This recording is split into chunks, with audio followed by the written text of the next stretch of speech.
There we go. Can everybody see Yes. the screen? Good morning. How is everybody? Happy to be here with you along with Mark Schultz. Say hi, Mark. Good morning.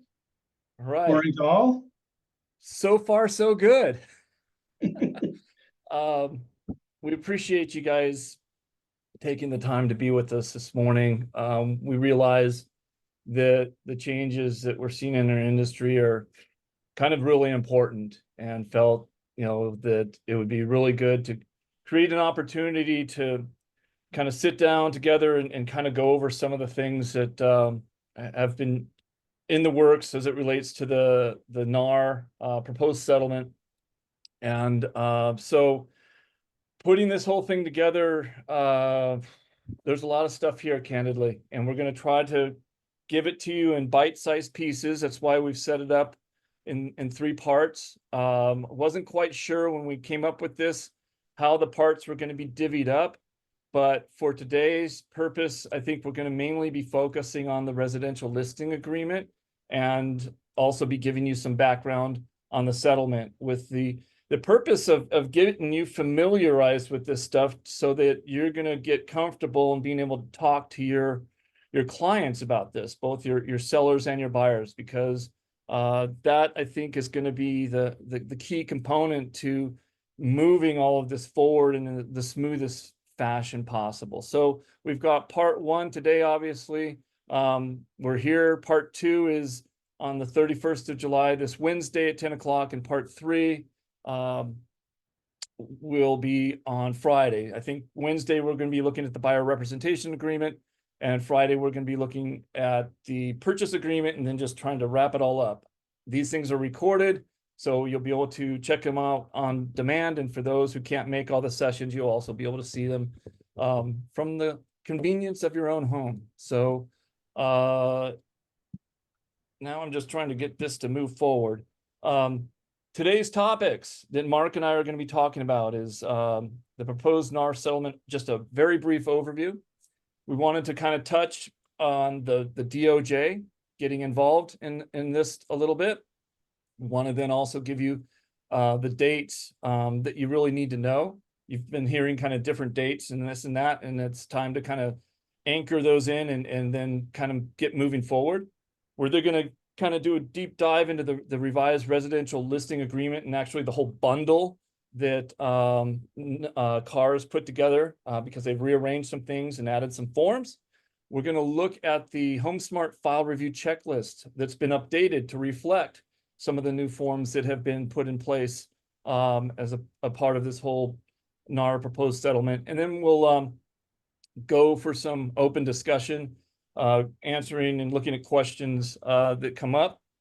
As a preface, to Mark, in my best of our abilities, we're providing you the most up-to-date information that we have. We are continuing to attend webinars and meetings and this and that. I think Mark's got one even tomorrow because we still have questions.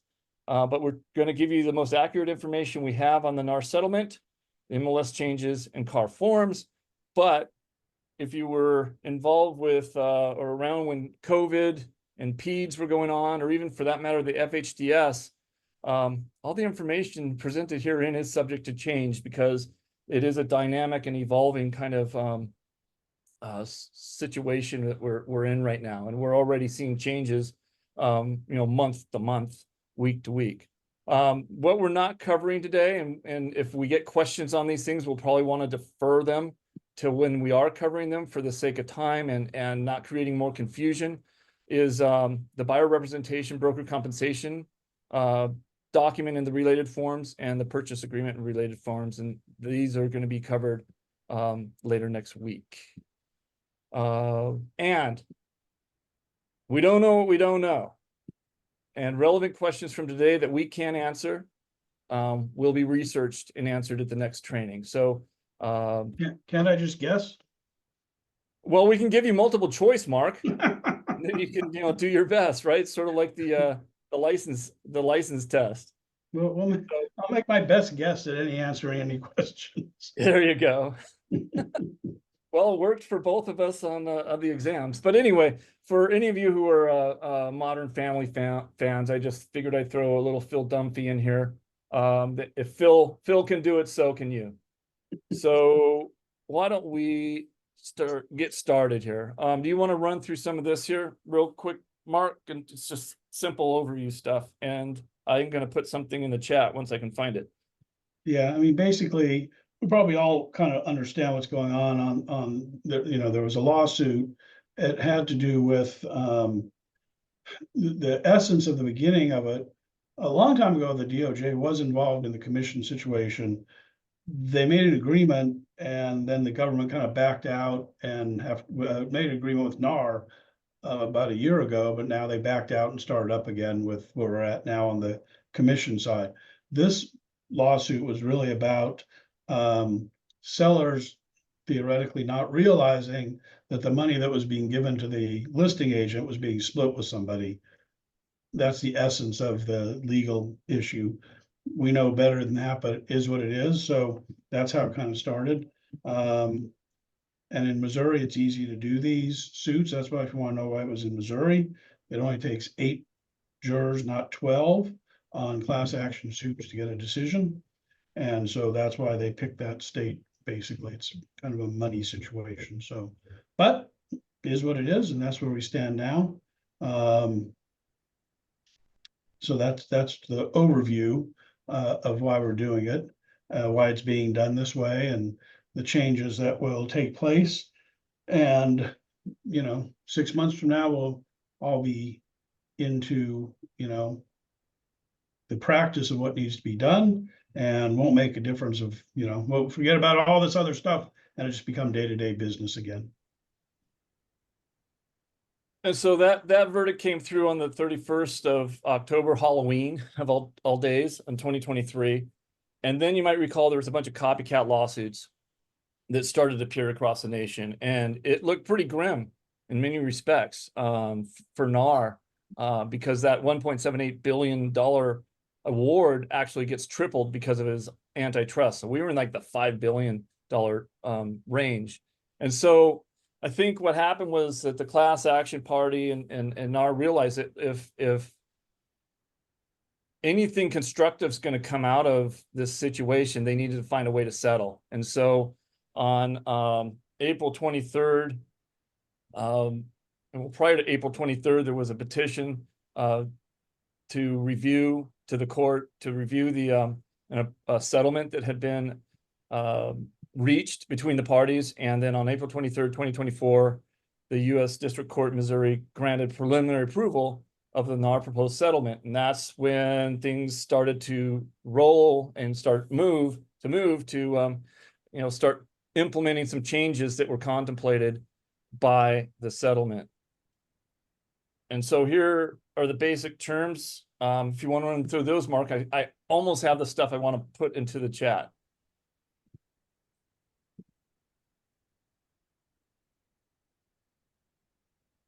Is Mark muted? Sorry? Did you just want to go over the basic terms of the settlement right here on the screen? I'm sorry. Okay. Basic terms of the settlement is that lawyers made a lot of money, and we have to do a lot more paperwork. That's the basic terms of the settlement. Basic terms of the settlement were it's up to about $1 billion now that will be divided between the attorneys and the plaintiffs, which were sellers. The biggest changes, compensation will not be in the MLS at all. So again, how to really look at this at this point is that broker to broker compensation no longer will take place, which is what happens now. The seller pays the listing agent, the listing brokerage pays the buying agent's brokerage or the selling brokerage. That will not take place any longer. So you have to look at it in terms of the listing agreement is an agreement between you and the seller for what you're going to do to sell their house, and at the commission you're going to be paid, nobody else. And that the buy side is going to negotiate separately, which we'll get into when we do the RLA, That's what that G3 line is about that you guys were all asking about when they changed the contracts at the first of the year. And we said, don't use it yet. Well, now that they put it in because they knew it was going to, this is how it was going to play out. So we'll get into that tomorrow. But the G3 and the SPBB, that's the buyer commission negotiate directly with the seller, so theoretically. Let's see, what else did Bill write on this? Participation, have a buyer agreement, right? And a buyer broker agreement needs to be mandatory per the MLSs. It's not statutory yet, but it will be probably after the first of the year in this state. That buyer broker agreements will be mandatory, and that it's really geared a little bit more towards what you as the buyer's agent are being compensated for your efforts, not just that the buyer is, using you exclusively as their agent.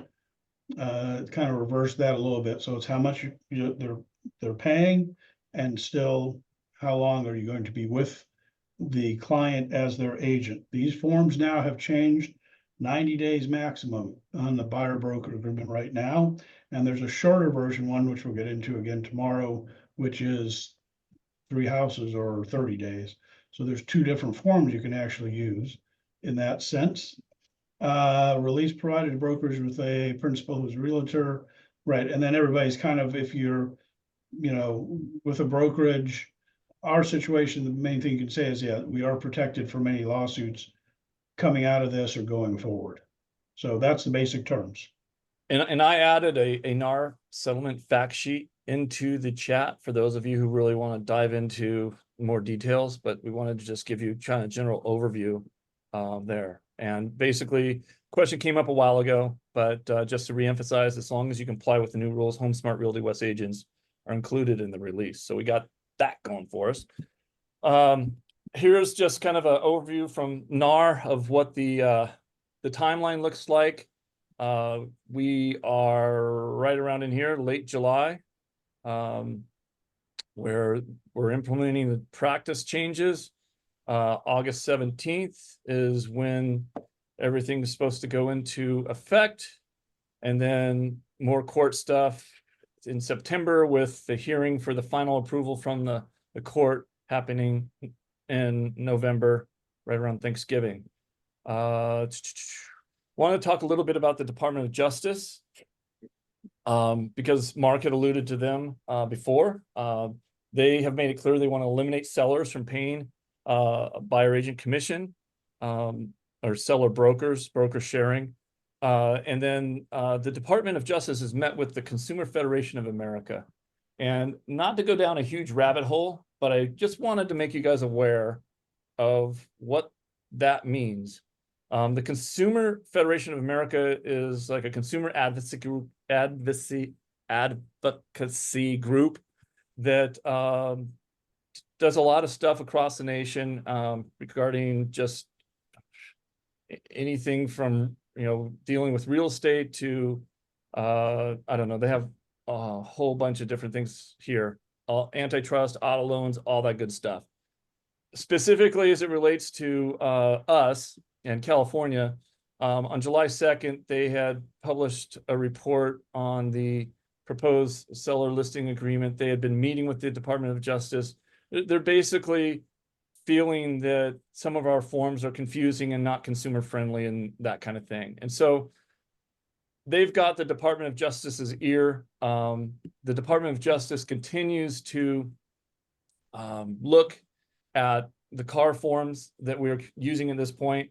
And all I'm trying to get at is that this whole thing is going to continue on for a little bit, and you might hear bits and pieces of the results of the discussions and the reviews. The reason that the NAR proposed settlement forms were delayed from June to July was because of this consumer advocacy, why can't I say that word?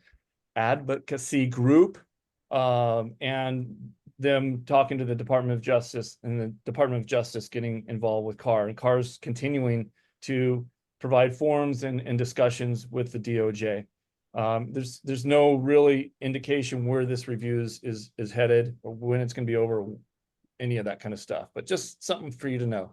So here are the dates that I think are important to kind of lock in on as it relates to your real estate practice. We've already had July 24th, which was when the revised and new documents came out by CAR for use in conjunction with the proposed NAR settlement.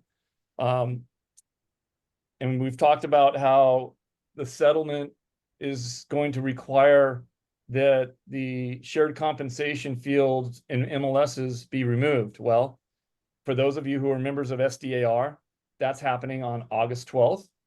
For those of you who are members of North San Diego County Association, was it Pacific Southwest Association or South Riverside? That's August 13th. This is when there will no longer be any buyer broker commission shown in the MLS, which means that the listing agreements that were written and signed prior to the July 24th listing agreement revision, which are not in escrow, will need to be modified. And we'll talk a little bit about that in a couple minutes. As will the and the buyer broker agreements will also be needing to be modified as well, because they removed the commission sharing out of the documents, out of the listing agreement, and then the buyer broker agreement needs to contemplate a commission. So August 17th, as shown in that other timeline, is when the terms of the NAR proposed settlement go into effect. So the 24th of July, August 12th, August 13th, August 17th. Pretty straightforward. Right around the corner, though, believe it or not. So, are we all good so far? Trying to keep it simple. Well, let me make one comment. Since the new, well, we're going to, I guess I'm going to get to it on the RPA, but since we're using the new RPA already, and there's no place for compensation to the sell side on that form, therefore, in the MLS or CRMLS, I think both, SDMLS and CRMLS, there's still a place for compensation to be put. That box is still there. So you put 0 in there as far as compensation to the seller side. So just a little caveat there. That container will be there until the 13th, I think.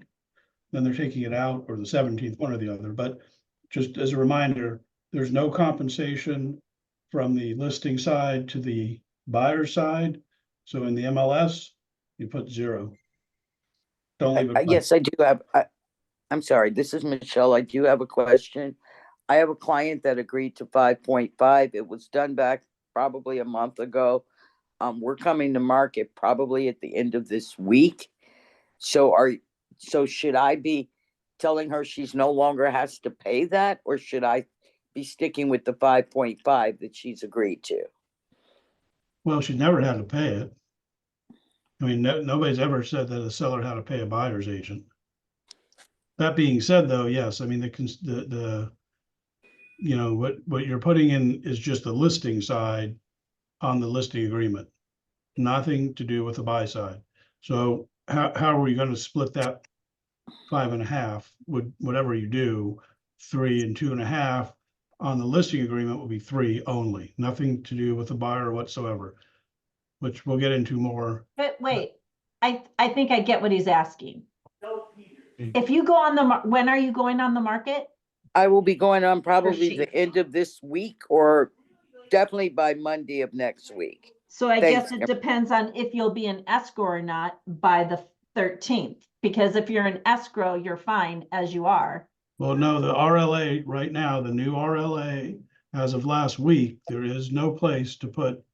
Okay. I understand, but her Did she old use the RLA old is still in RLA? effect. Maybe she used the old one, because I did that. I used Yeah. an old one. They didn't sign it. They called and they picked us. And then when I went over to get it signed, I just printed the new one because it dropped Okay. after. So I Right, don't know. it might have, it depends. If you have the old one, that's fine, but if it doesn't close escrow, then you have to we'll have to do the modification of terms, which we have. So yeah, I guess if you ended up with an old one, I was referring that if you do a new one as of Thursday of last week, that there is no place on the RLA to put anything about buyer compensation. So what you're saying to me is that she no longer will be compensating if it doesn't go into escrow by the 13th. If the buyer asks and she agrees. So Right. can I? Are you talking about the buy side or the listing side? She's agreed to 5.5%.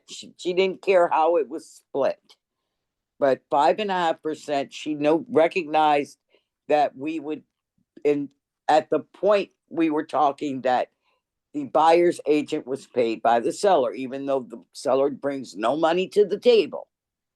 So I'm not quite sure how to Michelle, deal with it. Michelle, do me a favor. Call me after. I'm on call this week. Just call the broker support line after, and I'll go through everything with you. Thank you, on appreciate that it. So particular is deal. this mean that I guess we all have this question. I mean, we need to know the answer here because Hold, let me interrupt here for a second. Let's try to get through the presentation first and Right. save the questions for the end, because some of Right. those questions may be answered just in the discussion as we go through. Right. If there's something I can answer on the chat, fine. If not, you can call broker support after the meeting. And then I'll be able to help you with that directly for any specific questions you have on your particular transactions. Today is just kind of general for everybody. So, okay. Thank you. I'll tell you what, I've got the answer, but I promise to get to it once we get to the form. There's a form that would be filled out to accommodate you, Michelle, and it Right, makes a lot okay. of sense. So let's we'll dive into the forms now, but we're starting to look at the listing agreement bundle. And so wanted to just take a look at that. For those of you who hadn't seen it yet, they've changed things around. They've added a couple forms. And like before, the first form is the agency disclosure. And then they have they go right into the listing agreement right after that. And then they have what's called the multiple listing service addendum. Seller's advisory you should be familiar with. And they added the broker compensation advisory, which is a newer form. And then the PRBS, the FHDA, and the CCPA, all of which you should be familiar with. So what I'm going to do is I am going to bring this down, and hopefully you should be able to see my zip forms now. I know it covers the presentation, but just again, taking a look at some of this stuff, and not all of it. I mean, we don't need to kind of dive into the agency disclosure, but the residential listing agreement's got a new look. It's got the grid like you have in the purchase agreement, and they've taken some stuff out and they've tried to simplify it to some degree. One of the criticisms, as I mentioned earlier, from the Consumer Federation Alliance was that it's just too confusing.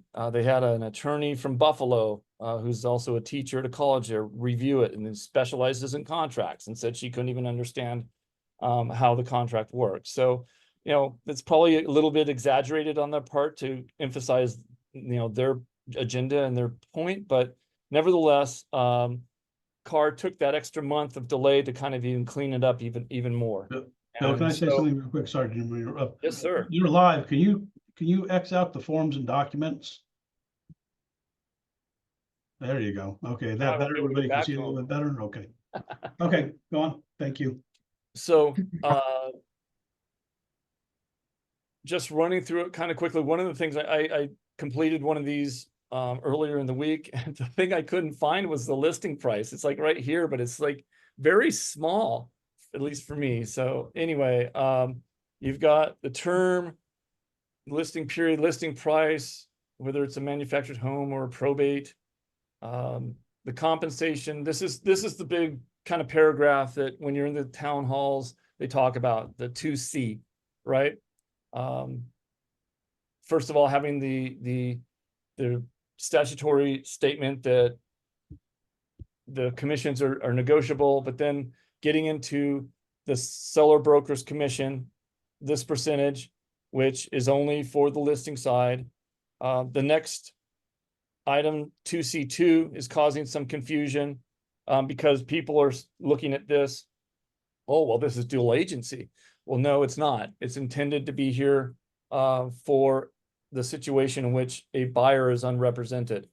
And so in the event there's a buyer that comes to the table and says, I'm representing myself, there's a provision in the listing agreement that contemplates that, because from a listing agent standpoint,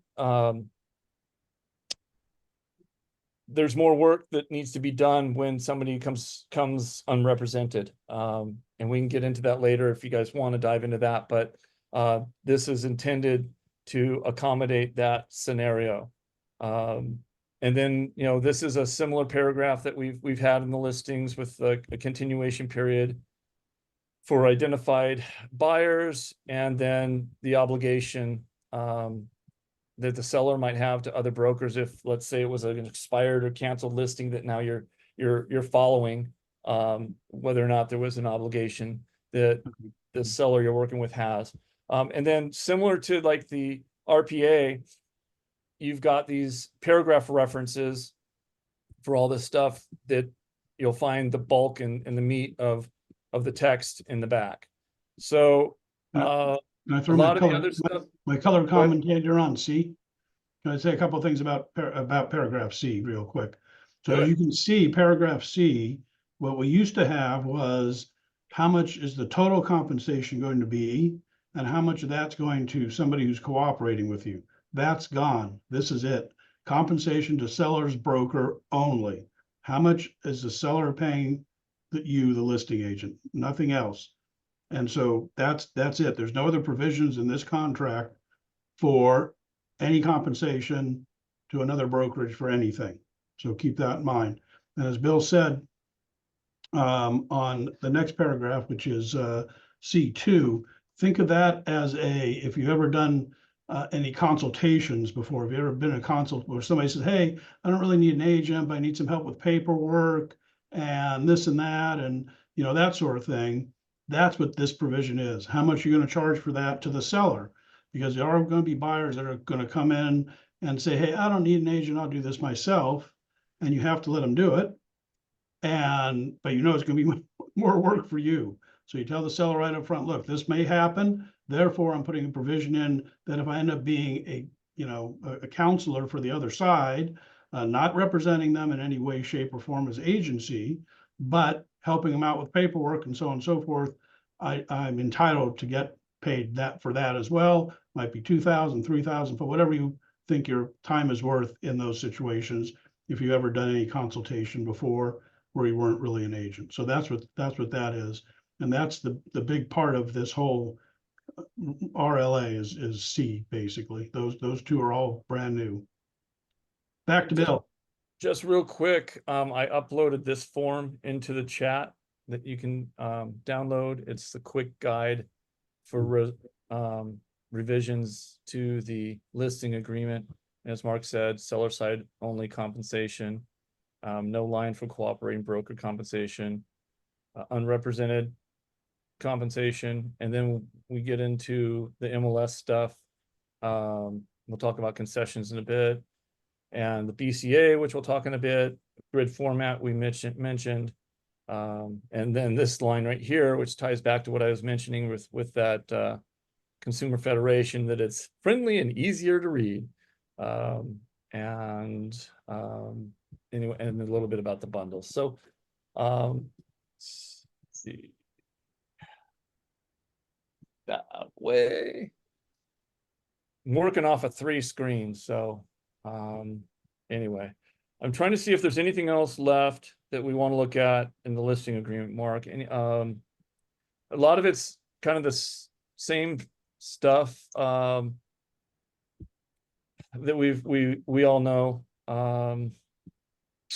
Here's where you put the MLS. It's just the format's changed. And so I would encourage you all, as you're filling these out, and Linda Adams might concur, just slow down just a little bit and, make sure that you are covering all the bases, getting all the boxes checked, and that it reflects what you intend the agreement to reflect. In this 2K additional terms, one thing I've written is something along the lines of seller understands that there is a high chance or possibility that the buyer will be requesting a commission concession as part of their offer. I think from a best practice standpoint, and we'll talk about this on Friday, it might not be a bad idea just to kind of remind them and put it in the document that there will likely be a request for additional commission coming from the buyer side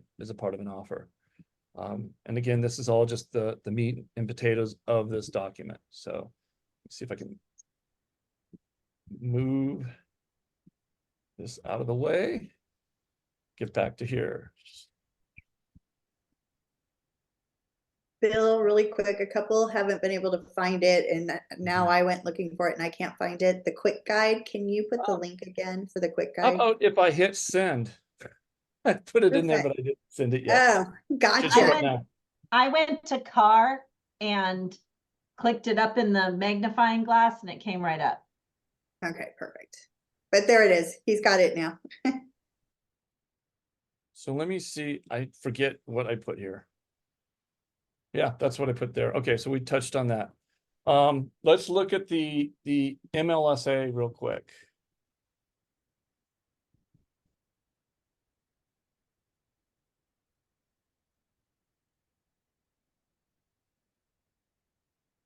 Sorry about all the blue. I don't know why it's doing that exactly.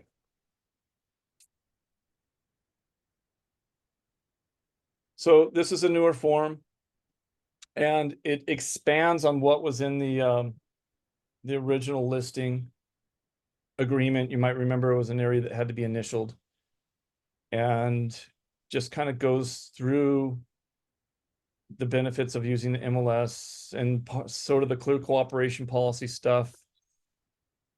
And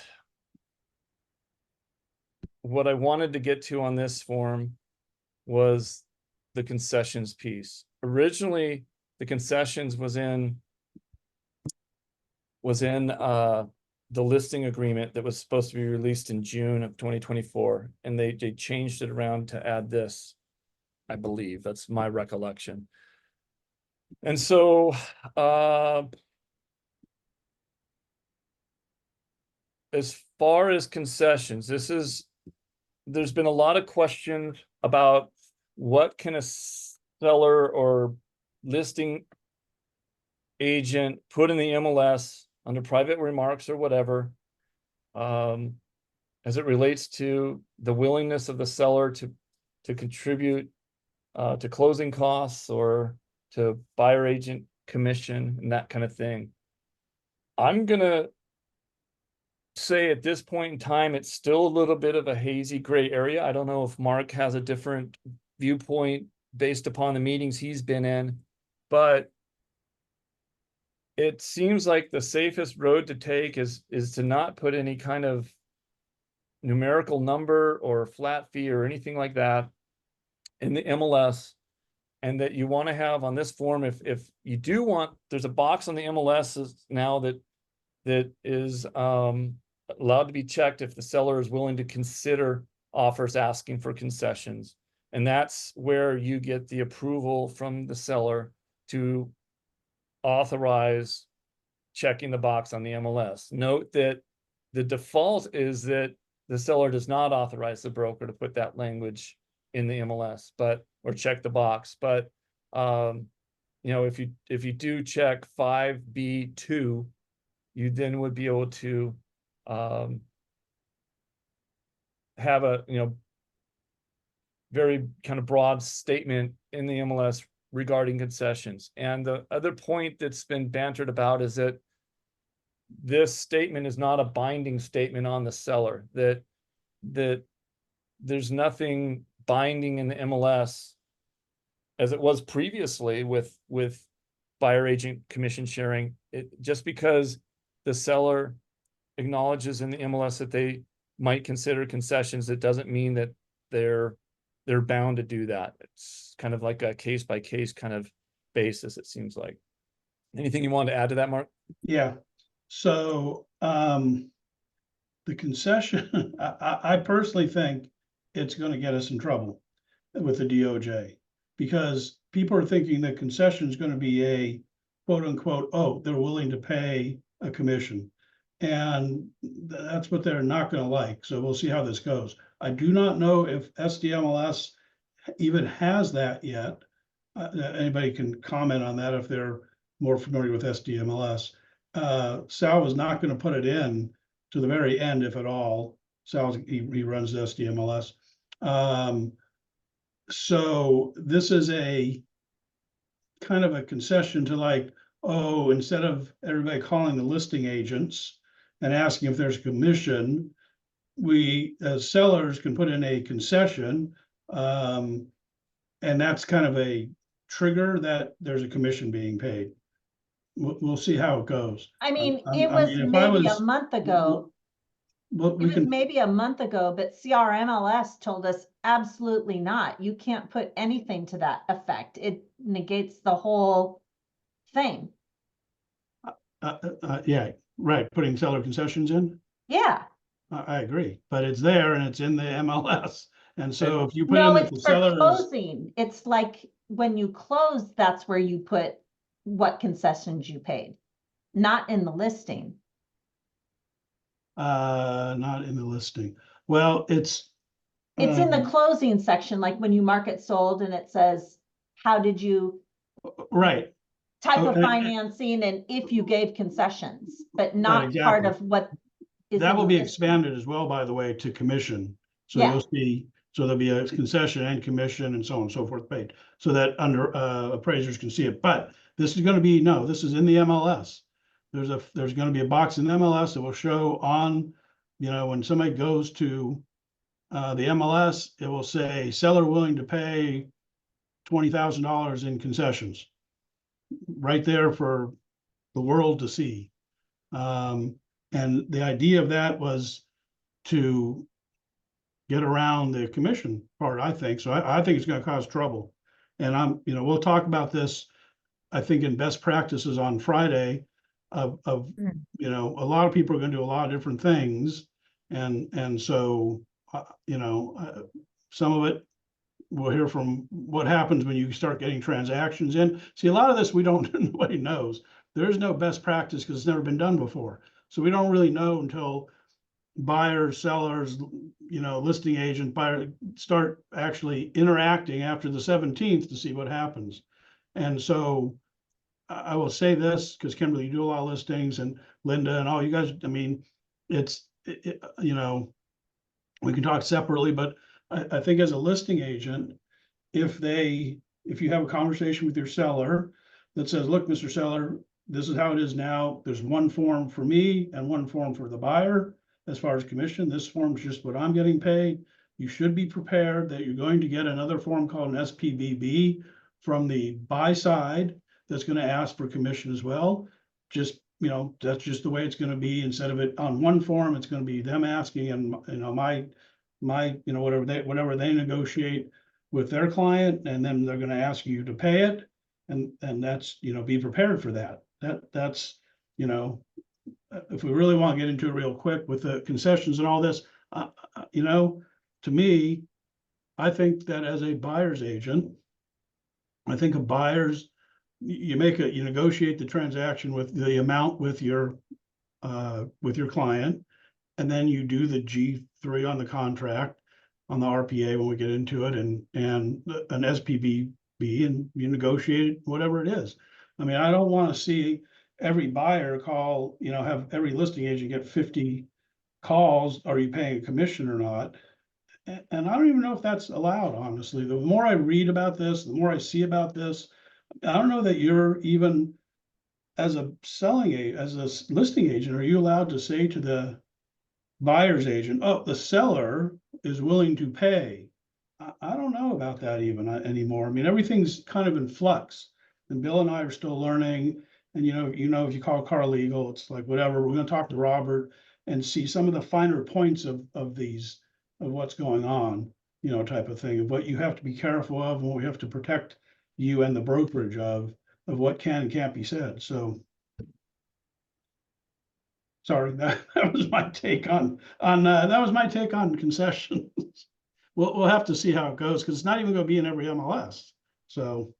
That's the rub, Kimberly, is that each MLS, sort of like clerical operation, has their own way that they can address their perspective of the NAR proposed settlement. And so we might see SDAR, maybe even seen it in the comments. SDAR might be handling it different than CRMLS. And so we'll just have to keep our finger on that pulse and work with it as time goes on. I'm not understanding exactly Judy's question regarding 2 or B1, 5B1 and 5B2. That those are staying on the listing agreement as we're moving forward, to my knowledge, at least at this point. And then think there's some discussion about how kind to handle the situation that Mark was just describing. And I think Linda's response in terms of a buyer agent asking about commission and concessions is exactly right. We don't know. Present your offer and let's see where it goes. Let's start the discussion. And that's what the general counsel of CRMLS is talking about. And I think that's going to be the easiest course. The key here, overarchingly, I think in many respects, is that the more you guys can understand this, the better you're going to be able to keep your feet on solid ground around agents with other brokerages who don't quite understand this, who are kind of going rogue or making up their own rules. I've already seen some of this stuff happening. And, you know, the more you know the rules to the game, the better off you're going to be. And so I think that's something that, you know, you want to keep in mind, and it's great that you're here to kind of learn about this stuff. The next form that I wanted to talk about in the bundle was I guess I put BSA, but it should be BCA, Broker Compensation Advisory. And that's this form right here. And this form, I think, will be really useful for the people who have questions about how do I explain this to my seller, or how, I think it's also in the buyer, the broker compensation or broker representation buyer compensation bundle. You know, how do I explain this to my buyer? Paragraph 2 talks about how all this works, and I'm going to pull up a quick sheet here real quick. And then the last paragraph here talks about the history, and this talks about how the seller can pay compensation. So I would say take a look at that, and let me pull up the overview for you. It probably should be BCA.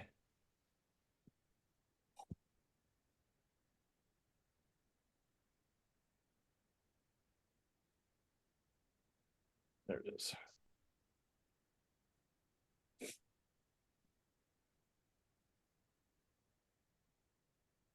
That's what I get for doing this till 1 o'clock this morning, trying to get it done. BCA, BSA. Well, you know, we got so many acronyms in this industry now. As I was mentioning, it can be used to explain to your clients how the brokers get paid in a real estate transaction. And so this gives a summary of how it works and how you can use it as a listing agent, how you can use it as the buyer's agent. I don't know. I don't really know that we want to dig into this deeply right now. What I can do is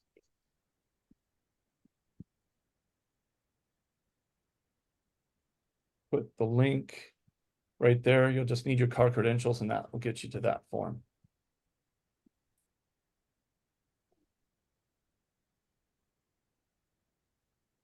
And I think you read that a few times and it'll be very useful. So if that wasn't enough, there's more. So they now have an open house visitor form. And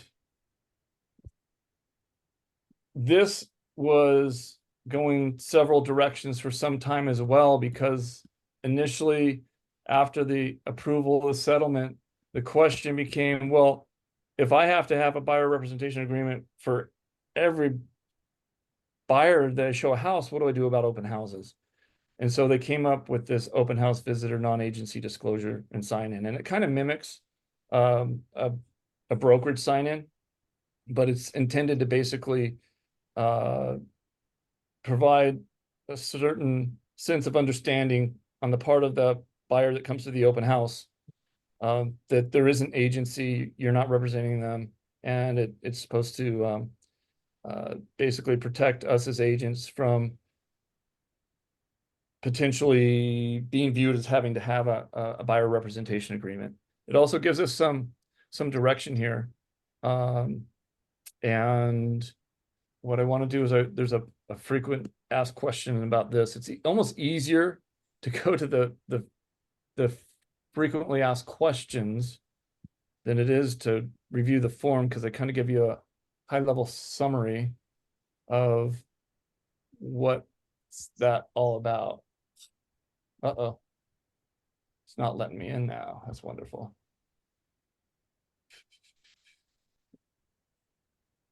Try it again. Can I comment on the open house? Yes, sir. real quick? So real quick, you remember when this first started, that was everybody's big question. Do we have to have a buyer broker agreement with everybody that walks in an open house? Because it said, oh, everybody that shows property, we have to, sign this form, so on and so forth. This is the answer to that. And it just basically real simple says, are you working with another agent or not? If you want to work with me, great. Then you do have to sign a buyer broker agreement. If you're not, you don't have to. I guarantee a lot of people are not going to sign at all. And it's an open house where it's open. They can come in. If they don't want to sign, they don't sign. Don't force people into things that they don't want to do. So just remember, it's a protection for that. You've attempted to, just by having it out, you're making the attempt to let people know that there's another form needed if they want representation. And that's basically what this this document that I just uploaded the link into the chat talks about. And that you just hit on where I wanted to go, Mark, and that is, if a visitor refuses to sign but only wants to look at the property, they can still look at the property. It's not like we're not viewed to be like the house police or any of that kind of stuff, beyond what we already normally do. So this is I think another helpful document you want to take a look at. And just real quick, with the documents I'm providing, I'm trying to provide something that leads you along the way, because there is so much information and just so many different inputs of all this stuff that it can get really overwhelming. And so we've tried to distill it down to the stuff that seems to make the most sense and provides us with the most clarity on the direction we're going. There is 3 or 2 other forms I just wanted to briefly mention. The modification of terms to the listing agreement. This has been modified from the previous modification of terms. Before, the MT was not only for the listing agreement, but for the buyer representation agreement and for other things. There's now a specific one for the listing agreement. There's a specific one for the buyer agreement, the broker agreement. And then we had talked about transition and stuff. This gets back to the question that Michelle Peters had. And that, I think, is solved by this form DMLA. So I'm going to go down to that. And we're almost through all of this, guys. So thanks for hanging in there. Here's a quick look at that modification of terms. Expiration date, you can change the price, or you can come up with other stuff.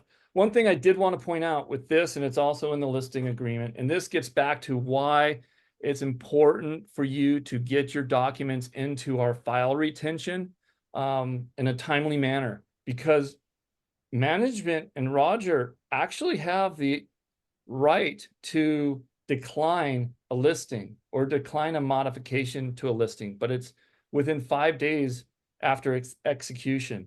And so if you get a modification of terms in 10 days after it's executed, there's nothing we can do about it if it's problematic.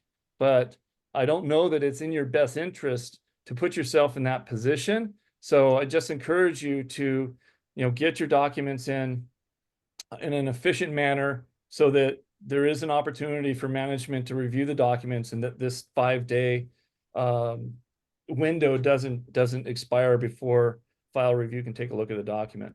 But moving on to the disclosure and modification of the listing agreement, this is the paragraph right here that I think would help Michelle and the questions that came up.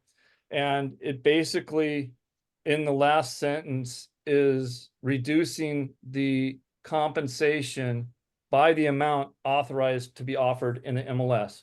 So with like Michelle's situation, I don't know what the numbers are, and we're not supposed to use numbers in discussions anymore. CAR's very, very touchy about that for antitrust reasons. So I'm going to say, let's say Michelle's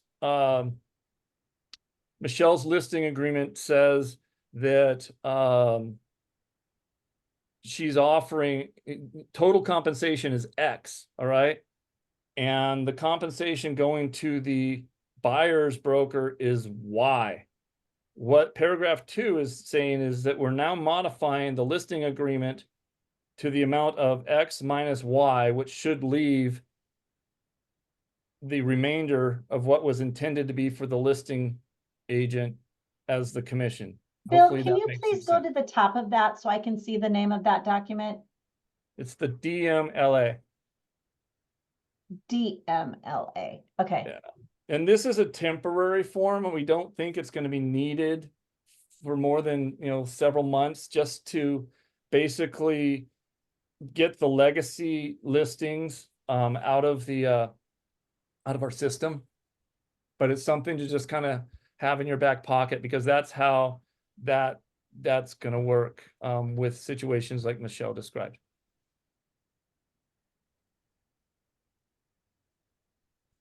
And the CELI form, I hadn't even really seen this, but I just bring it up because it was actually revised in June.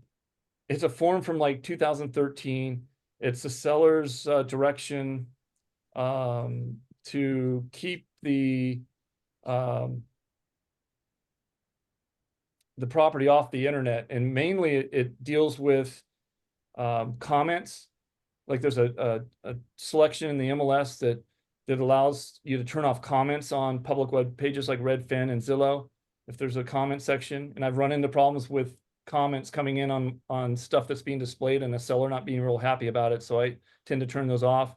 And then the other piece was the valuation, that it has a box you can check for that. So it's just another form I thought it'd be of interest, just but we won't talk about it too much. Oh, I went the wrong way. Okay, I want to show you real quick the file review checklist as it's been modified. I'll bring it up here in a second.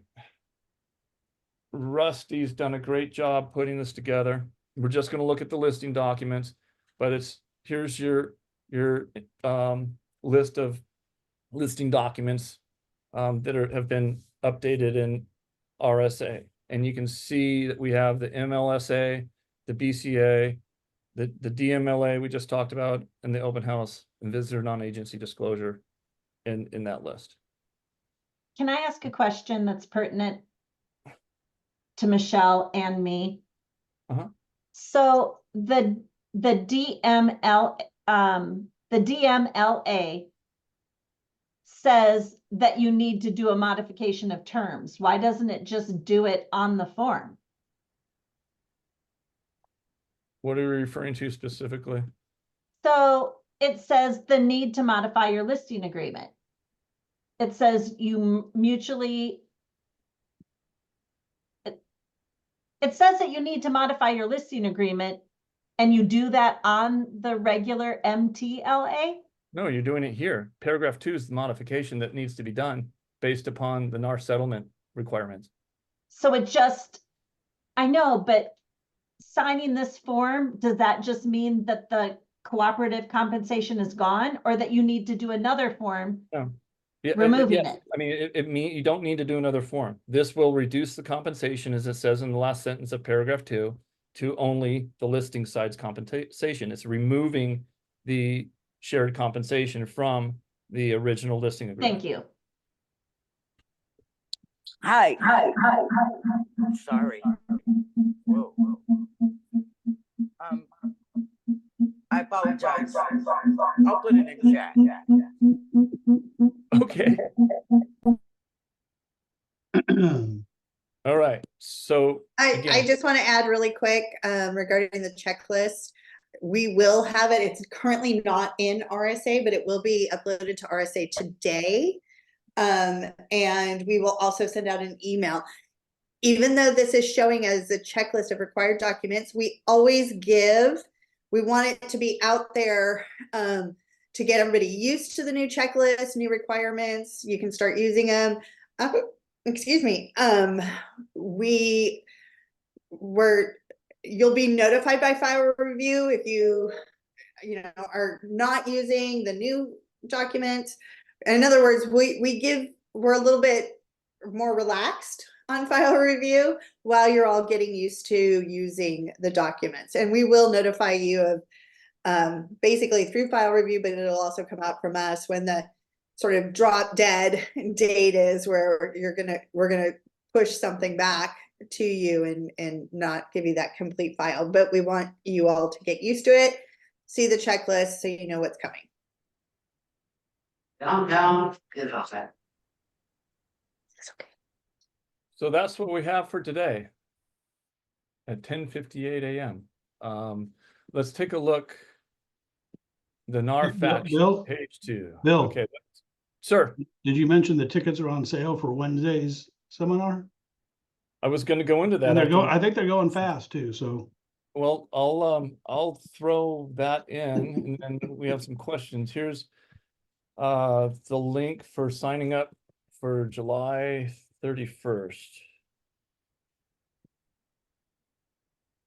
And then here's the link for August 2nd. And if you sign up while we're still in this session, they're half price. And we'll send out the reminder email as well for the registration for everyone, so you can get registered So for the upcoming. I know several of you already registered for all 3. So we've got a bunch of questions to go through, Mark. Where do you want to start? I answered most of them. I've been typing Okay. away. My fingers are sore. Let's see. So Judy, we're talking about buyer broker and PSRA Wednesday. So I want to stay kind of relevant to today. If you want to call Mark later at broker support, I'm sure he's happy to tell you all about him. He did respond that way. Okay. Yes, Well, there was I'll be available for the next 10 minutes after the meeting's over. And I'm Okay. available all afternoon if anybody needs me. I'm typing to somebody now if they want me to go over anything. The other thing is, don't forget, I'm even doing this tomorrow morning. There's another town hall. This one is with Gov Hutchinson, who's been around forever as far as CAR is concerned, the legal part. And going through the forms again, they're a little more difficult to get questions answered, but it's good to go through that again.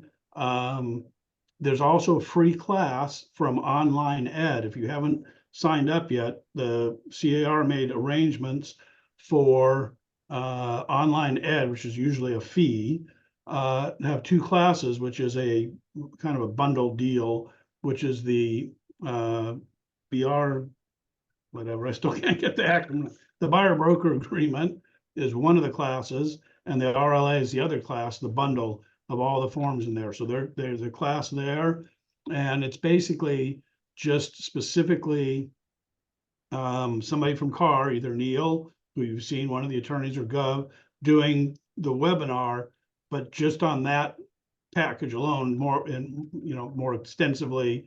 Again, it's like a, I don't know, couple hour class, or so you gotta kind of click through it like a regular class, like, you know, getting credits and stuff like that. So check into that as well before Wednesday, if you have time to do one of them, to get on the one tomorrow morning. I think it's 10 o'clock, 10 to 11, Gov Hutchinson, CAR, and then sign up for the 2 free classes. You can do it at your leisure.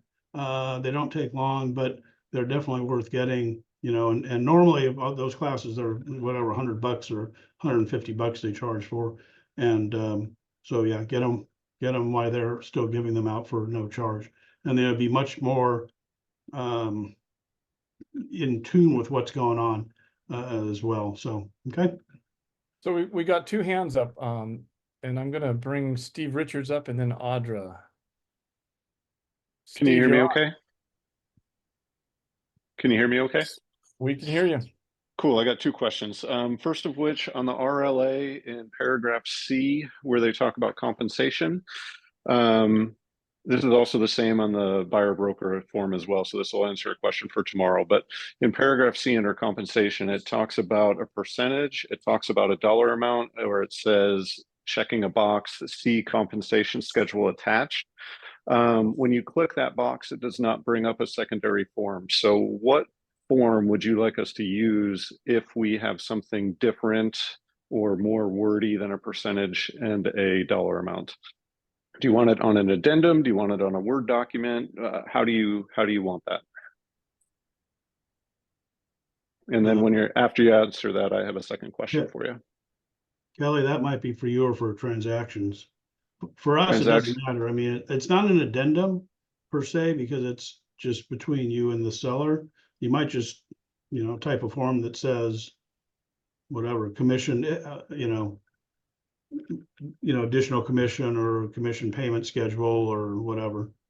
Okay. It's kind of rare. I mean, I don't know. It's rare. I haven't done it. I mean, I don't know how rare it is.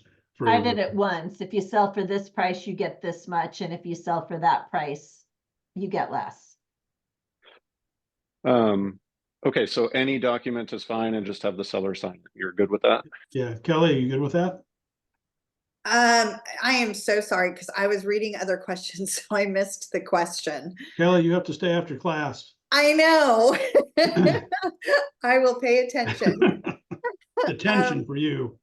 Say that again. You were saying there's a form, there's a In With the the RLA, agreement. Kelly, in section C, you can ask the seller to pay a percentage of the commission. You can ask the seller to pay a flat dollar amount, or you can check a box that says commission schedule attached.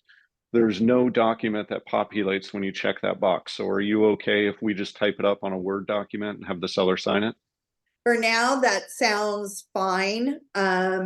But we will revisit that. Yeah, Rusty's on as well, so Rusty, Yeah. Okay. chime in. And Yeah, then, and that's the thing is, as we're going through this, and even, you know, as Bill and Mark have expressed, there's so many variables, and this is going to be sort of a fluid situation. We still expect other changes coming down the pike. So, but yeah, for now, that should be sufficient. As long as you've got the signatures. okay. And then my second question, Steve, real quick, I would also suggest if you're gonna go off-road like that with a document that's non-car, that you might run it by broker support before you have it signed and implemented, just because it's good to have a second set of eyes to make sure that what you're writing is and intending is what is being read by third parties, i.e. lawyers and stuff. So just a thought there too. Go ahead. Okay, and then my second question, and I'm going to preface it with, I fully understand the premise of the lawsuit and what's going on. So this may sound like I'm splitting hairs or asking a stupid question, but you've mentioned multiple times that moving forward, we shouldn't discuss concessions or commissions and a seller paying a buyer, so on and so forth. But we've been doing that. If there's a carpet that's ruined and a seller has agreed, I'm going to give $10,000 for a flooring credit, or I'm going to leave the washer and dryer, or I'm going to leave X personal property, we have always been able to talk about that with the buyer broker without any sort of recourse. You've mentioned it multiple times that we should no longer talk about those types of concessions with the buyer broker, but I don't understand why that all of a sudden is off limit. If the seller has agreed to it, why is it off limits from us providing that info to the buyer side? You can provide it to them, just not in the MLS. Right. The question came up if an agent calls the listing agent, and I believe Mark said, don't mention anything about concessions because that'll Well- be, so maybe I misunderstood, but Yeah, I just am looking yeah. for clarification. Okay, so clarifying it is concessions. I mean, if I saw a listing today, would I normally call up and say, hey, Steve, what concessions is our seller giving today? I'm not offering you anything. I don't know about price. What concessions are you giving me to my client? I agree. That question isn't asked, but there's lots of times when a buyer's agent will call and say, hey, is there a flooring credit, or is the washer and dryer included, That's or fine is the, if it's specific. Right. and so that's, I guess, where I'm looking for clarification is we're already having Right. that conversation. So why is it different? Because you're gonna have. Because of the lawsuit. Well, yeah, Thanks, people calling Kimberly. up I'm from- asking Mark, though. Thank you. Yeah, having never seen the house before, and you can put in the MLS, seller will give a carpet credit, that's okay. And I'm not saying that, but if a seller, if I was to call you and say, hey, Steve, what's the concession? And you say, oh, you know what, the seller's willing to give $20,000 as a concession to your buyer today. That's going to be allowed, but I don't think for very long, honestly. I mean, that's a trigger that, oh, that's what our commission really is, but we're calling it a concession, not a commission. And so there's a fine line, and we don't know. I don't know. I was just kind of giving my opinion, which I kind of started with, is that, you're going to have agents call and say that. How much is the seller willing to concede on this property right now?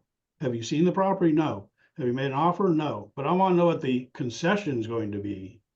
That's how people are going to try and get around that, type of thing.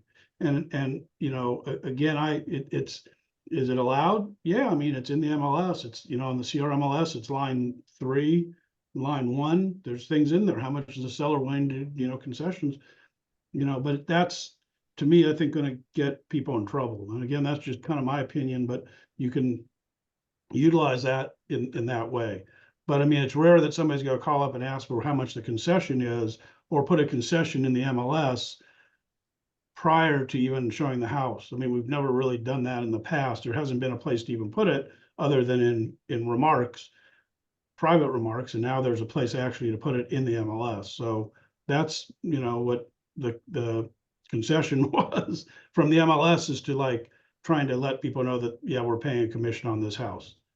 That's from what I've heard from numerous other agents and people and whatever, type of thing. So, and again, it's not in, I don't think it's in SDMLS, it's in CRMLS. So each MLS is going to have to do what they feel is best for themselves. You have to understand that these lawsuits were against NAR, brokerages, and some of the MLSs too. There's still a fight right now with an MLS called PIN, which is back east Pennsylvania, something, I think, I don't know, but the MLSs make the rules that have to be abided to as well. And I don't know if you saw that CRMLS one with Zorn, how CRMLS is with rules. These are some of their rules as well. So, and not all MLSs abide by them. So it's going to be difficult and confusing for everybody. So, but And some yes, of you the can still use concessions for carpet. You can use it any way you want. Don't forget, it goes to the buyer. It doesn't go to the agent.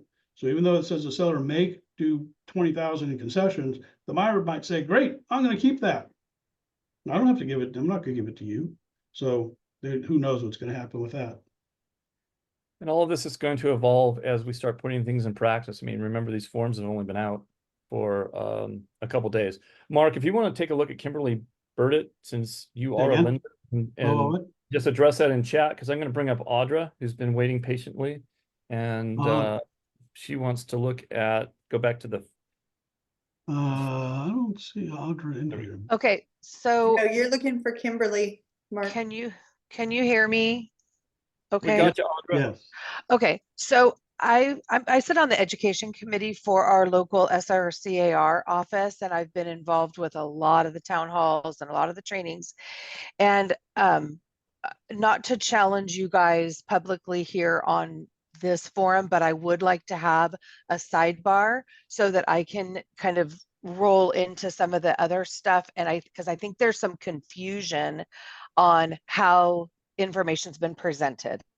And I want to point you to that document that you guys put up first, that settlement fact sheet. When did you guys download that? And notice, I just printed it, and nowhere on this document does it have a date that it was created. So I just, and I'll point you to the second page that's in direct conflict with what Mark had said a little while ago. The second page, the second column says new rule about offers of compensation on the MLS. It says we were able to retain the right of consumers to continue to have cooperative compensation as an option so long as they pursue it off MLS through negotiation and consultation with real estate professionals. And I also want to say I just went out to NAR and got a document that is their fact sheet that is multiple pages. It actually has a table of contents, and it was just updated. So I just want to make sure that we are empowering our agents with the most updated. And I mean, who knows if this was written, you know, how long ago it was written? I don't know, because shame on them, NAR, for not having a revision date on this particular document when things are changing by the day, right? So I would urge everybody to go out. I have it up so I can put a link in the chat to that document. Which part were you referring to, Audra? Second page of the quick guide that you, or the settlement fact sheet that you guys put up. Oh, right. Okay. The second column in blue lettering says new rule about offers of compensation on the MLS. There is a date in the file name. Was that something that Bill or Mark, you created, or is that something that was automatically downloaded? Yeah, okay. So that part, and somebody asked about that earlier. I mean, what that's saying is that, yes, off MLS, you can offer compensation. Okay, wait, Mark, I just want to, I want to point out that this document that you're arguing, you know, against with one statement and then this reading this, remember this document may not be the most recent, and there was discussion, and I don't know, you know, I'm not here to be the trainer, right? I have every bit of respect for you guys being that. So like I said, there is a NAR settlement FAQ. It was last updated on July 23rd. There's a table of contents page, and then there are 15, 22, 27 total pages for that frequently asked question document now. Okay. Yeah, I'll take a look and see. So let's make sure that we're giving people that, because I mean, I'm sorry, I just want to say just real quick that this document that you guys uploaded says on the third page that these things will go into effect mid-July. So that tells me that it is not the most current, because we're past mid-July. Right. Okay, good. Thank you. Well, what we were talking about was the concession versus compensation. Yes, and the concession, that's a different kind of ball wax. This is saying, can I put a commission on a flyer that I'm going to pass out? And I mean, I think you can. I'm not, it was yes, it was no. I don't know. I have to find a little bit more about that. There are certain places you can't. Somebody said, what if I do a zip, you know, a email flyer, like the zip your flyer or whatever? Can I put compensation on that flyer and zip and send it out to all the agents? It's not on the MLS. Can I do that? Hold on. And I'm going to, I'll find out, but. So I want to answer that. The point of this is this is a collaboration and a discussion. And Audra, to answer one of your questions, this was downloaded like last night. So it's on the NAR website. So they've not updated certain documents. And I appreciate you bringing it to light that there's an updated version. To talk about specifically shared compensation, I was hesitant to get into details, particularly because we're just dealing with the residential listing agreement. And secondly, it's a nuance that is just kind of come to the surface with CAR that, yes, and we had questions on broker support last week about it. And it came up in the town hall with the general counsel with CAR last Friday. Is there the ability to share commission outside of the MLS? And the answer is yes, but CAR is saying two things. First of all, you need to get your own attorneys to make those documents and arrange those because the CBC is no longer available, the commission agreement is no longer available, and the ABCD, the anticipated broker compensation disclosure, is no longer available. So CAR has gutted, and this is part of the DOJ thing, has gutted their library of the documents that enable us to share compensation even outside of the MLS. And CAR's perspective is that they've made that decision based upon the legal landscape that they see ahead of us. And they feel it's in our best interest to not necessarily go down that road and stay in that broker to broker sharing compensation world. So we at HomeSmart have not gotten to the point where we've come to a policy decision as to how that's going to work. I would say that if you are contemplating broker to broker compensation, that you get in touch with broker support so that we can talk about it further. And don't get confused. It's not allowed through the MLS. So if we stick to the path that CAR has provided for us to walk on, we're generally going to stay in a much safer place than if we start going off road and get into the brush and the bushes where all the snakes and the bugs and the thorns and everything are, and get ourselves maybe wrapped up in something we didn't intend to just because we wanted to do broker to broker sharing. So again, from CAR's perspective, it is not the direction they feel the industry is going, and that the legal landscape is indicating our best bet is to continue down the road of working through the buyer agent compensation the way the forms has been designed. So let's move on to Erica, and then we got to start wrapping this up after Atifa. Thank you. I just had a question, and it's not compensation related, but the new addendum for the multiple listing service that's now attached to the RLA. I noted that at the bottom and for 3D, it says seller instructs broker to begin marketing the property on blank. Is that going to replace the SELM? Because I would always delay a listing for photography. No, it doesn't replace the SELM because many MLSs require the SELM. This exact question came up in the town hall last week, so that's coming straight from Dov Hutchinson. Yeah, that form replaces all that paragraph stuff in the middle of the residential listing agreement. There was a lot of stuff in the RLA itself that's been taken out and put into that MLS addendum. So But if we were clear to, cooperation is still in effect. okay, so if I have a listing and I needed obviously delay when I can put it in the MLS for photography and marketing to prepare it, would I still do an SELM, or would I just start the effective date of the listing to when that photography would be ready? Okay, that gets into a slightly more complicated situation because the effective date of the listing can be 3 different things depending upon which comes later, either the date of the listing, the date the term of the listing begins, or the date of the last signature on the listing. So it's really kind of hard to answer that question. I think the safest way is just to include the SELM in your package and be done. Okay, thank you. All right. Can you talk more about dual agency? I'm not hearing that, and that's very common in our profession. Agent consultation. I don't think it will. It's not realistic. You know, for some reason, we always get involved and we act as a full agency. Okay, Martha, I had 2 other people with their hand raised. Okay. Is that something I think you had said something in the chat. Maybe Mark, you can work on that in the chat. Which one was that? Yeah, it was very brief. I want to move on. Atifa. Okay, yeah, I'll answer it. Yeah, put it in Yeah. the chat and I'll answer that. Hi.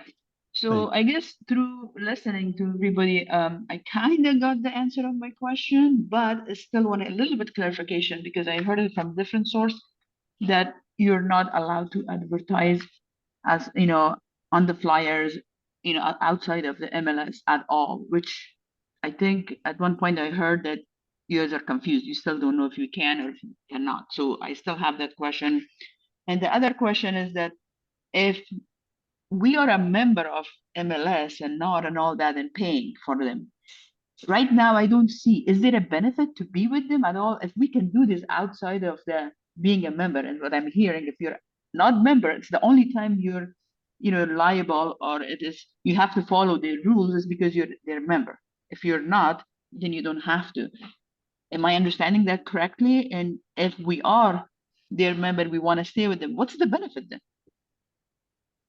So on the flyers topic, that's something that's not related to today's discussion, and I think we'll either follow, it'll be Friday. We'll start talking about flyers and advertising and stuff like that in terms of best practices. So if you can hold on till then, I want to kind of stick to what we're talking about today.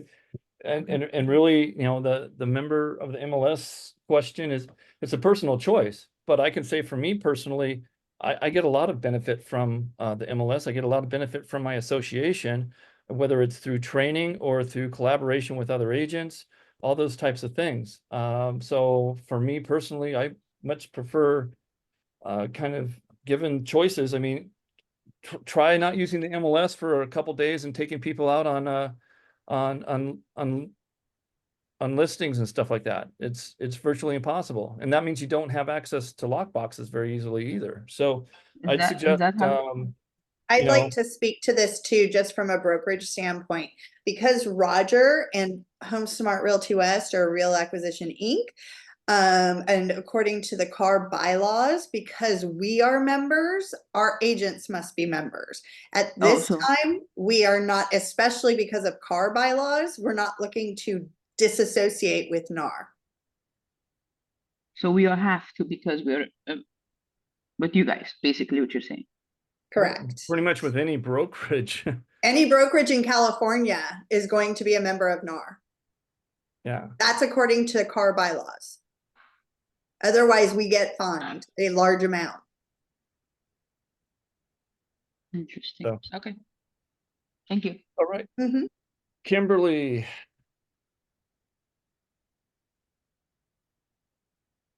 You're muted. I'm trying to unmute you. Yeah. There we go. Am I unmuted Perfect. now? Awesome. Okay, it's a really quick question. How are the banks going to react? How is FHA, VA, all of these things going to react when we start putting commissions in as concessions, whether it's in total or partly?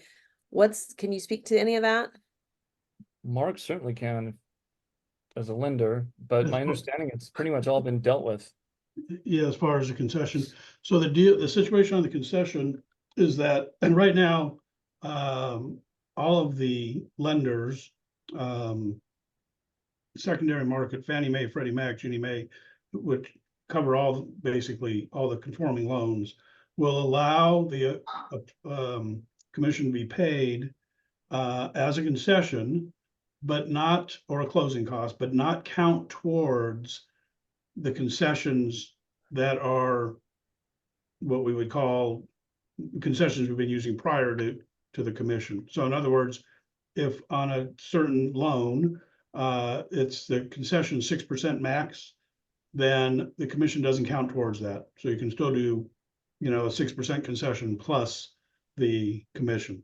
So right now, there's no problem with adding the commission to the sales price or to the loan, or, to the sales price, basically, and financing it in, which is pretty much what it's been doing now.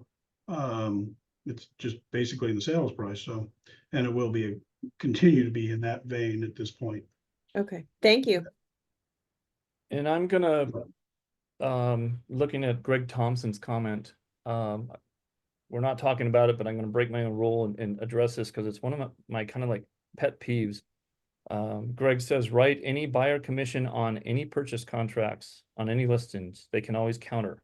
The answer is no, don't do that, because you as an agent are not a party to the purchase contract. It's between buyer and seller.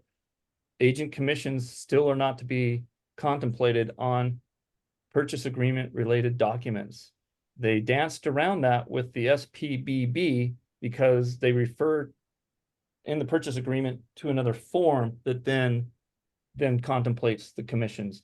So please do not be writing commissions directly in paragraph 3R or other terms, because that's what people are starting to do. And this gets back to what I've been talking about, that you guys, the more educated you are, the more you know the rules, the better off you're going to be as it relates to agents who don't know the rules. And for that matter, even escrow companies, because it's very common. Escrow will just say, write me an addendum to credit the buyer some of your commission. And that's not the correct way to do it. And we can go over the correct way later, but just I wanted to flag that please don't be writing commissions into your purchase agreements directly.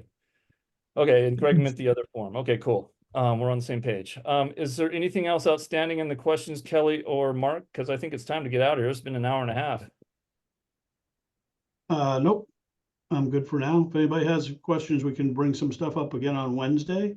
You can maybe email broker support questions that you want us to go over on Wednesday, because you kind of get an idea of what we're doing. And again, really try and get into one of either recorded session that Cara's had. All the recordings are on there. I think Adam had put that up earlier where those are all located, so you can get a recorded session or a live session tomorrow prior to Wednesday, and hopefully that will give you a better idea of what's going on.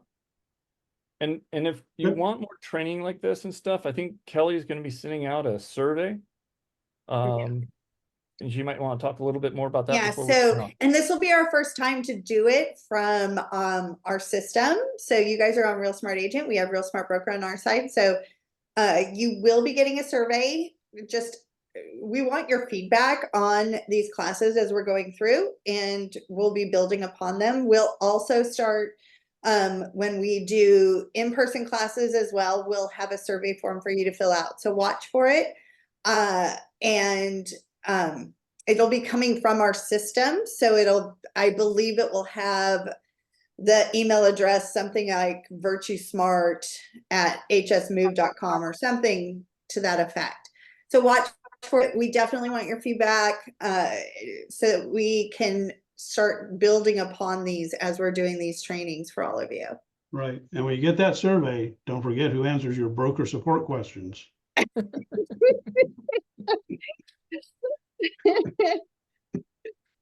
Sorry. We want honest, frank responses.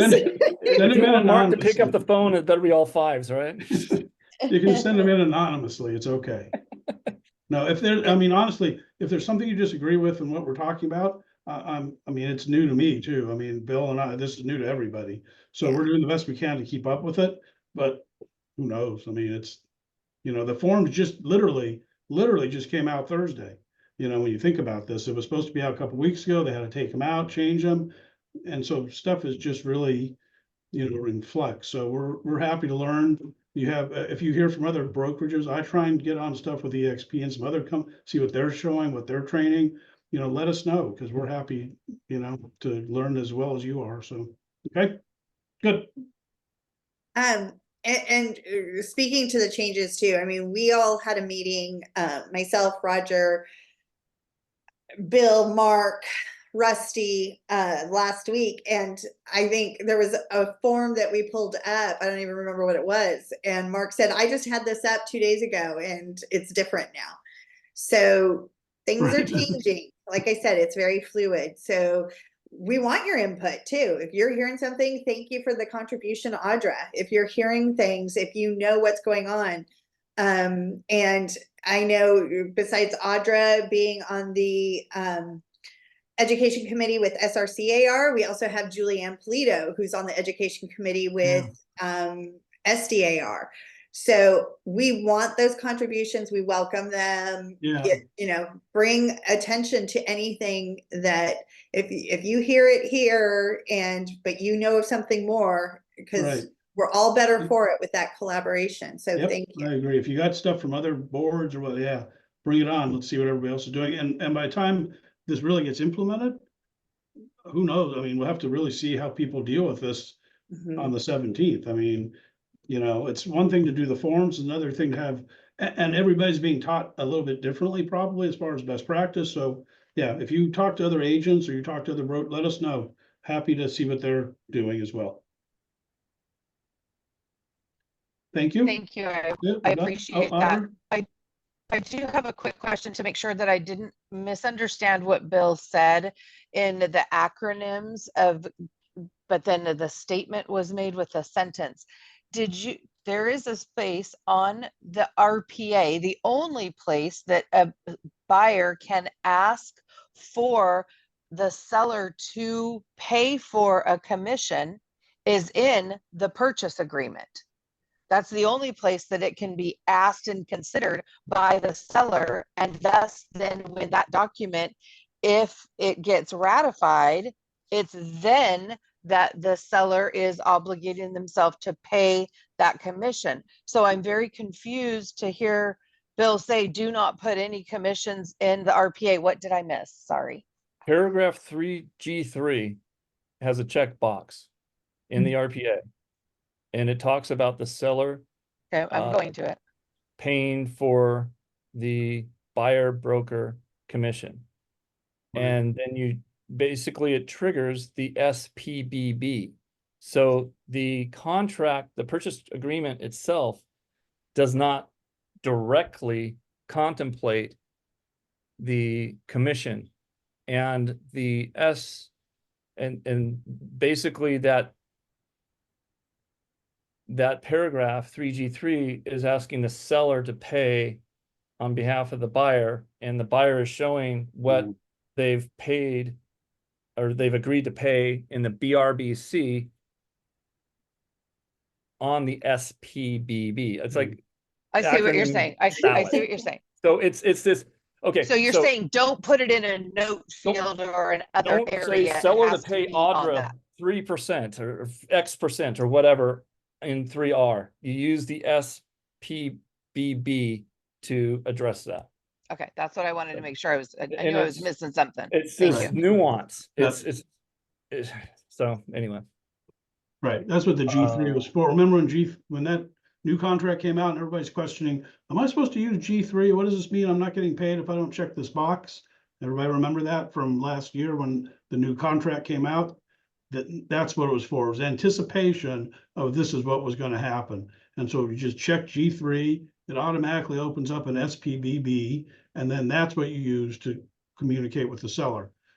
So again, how interesting this is. We as buyer's agents, now we get to directly communicate with the seller.